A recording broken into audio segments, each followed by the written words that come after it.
team of inspectors is heading to a nuclear power plant in Russian-occupied territory. Shelling at the plant has continued, and they're concerned about a possible disaster. Our foreign correspondent, Debora Patta, was there when the International Atomic Energy Agency's team left Kyiv. Take a look. Director Rafael Grossi and his team prepare for the early morning drive to the Russian-occupied nuclear power plant amid safety concerns along the route. We're going to occupy territory, and this requires the explicit guarantees from not only from the Russian Federation, also from the Republic of Ukraine, and we have been able to secure that. The plant sits along a perilous front line where fighting has heightened fears of a radiation disaster. The energy inspectors are on their way to Zaporizhzhia. It's a risky journey, the first time the body will be investigating a nuclear plant in an occupied war zone. The team will spend a few days at the site in an attempt to stabilize the situation. The nuclear inspectors met with Ukrainian government officials yesterday, including Energy Minister Herman Galushenko, who told CBS News they made it clear the Russian occupation of the plant has to end. The station should be back to Ukrainian control, Ukrainian government control, and then we could implement any recommendations. Grossi confirmed they hope to establish a permanent presence at the power plant. Debora Patta, Kyiv, Ukraine.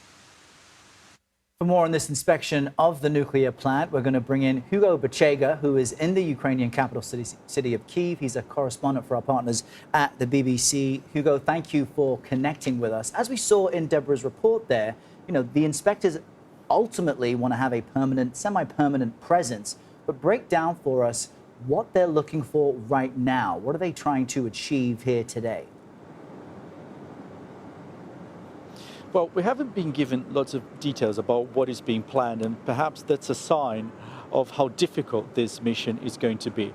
We understand that these inspectors are now in the city of Zaporizhzhia, which is a 2-hour drive from the plant, and the visit could happen as soon as tomorrow. This hasn't been officially confirmed. We're getting these reports from Russian media. Now, Rafael Grossi, the head of the International Atomic Energy Agency, he spoke to journalists here in Kyiv earlier today before leaving for Zaporizhzhia. He said one of the goals was to bring some stability to the station. There's a lot of concern about the conditions there at the facility. For weeks, Russia and Ukraine have traded accusations about who's to blame for shelling the complex. So these tensions have raised fears of a possible nuclear catastrophe.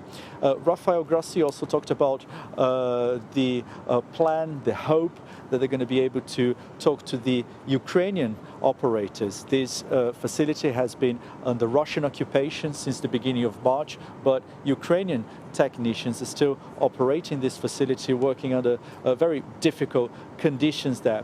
But there are many, many questions that remain unanswered. We don't know how they're going to get to this plant and how long they're going to be able to carry out this visit. Yeah, we heard some disagreement, it sounded like, from the Russians, at least, in terms of how long they expect the inspectors to be there.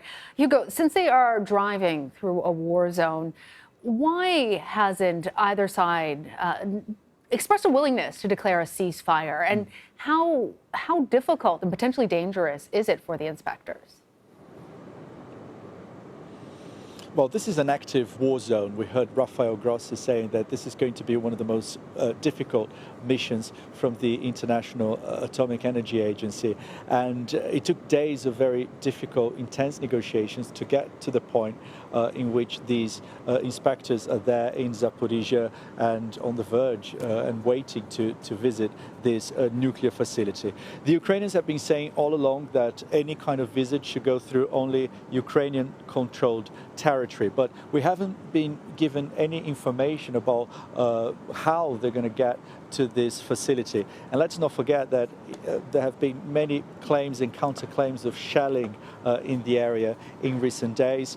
Yesterday, the Ukrainians have accused the Russians of shelling the area that the inspectors would be traveling through, and there were more reports of shelling in the area around this facility earlier today. So it is a very tense situation in this region. But again, Rafael Grossi talked about the significance of this visit. visit. He said he was very conscious of the relevance of this visit, and it is a very important task. Ongoing shelling, the fog of exactly what's happening, because each side has a different position at a very serious time for Europe's largest nuclear plant. Hugo Bachega, thank you very much.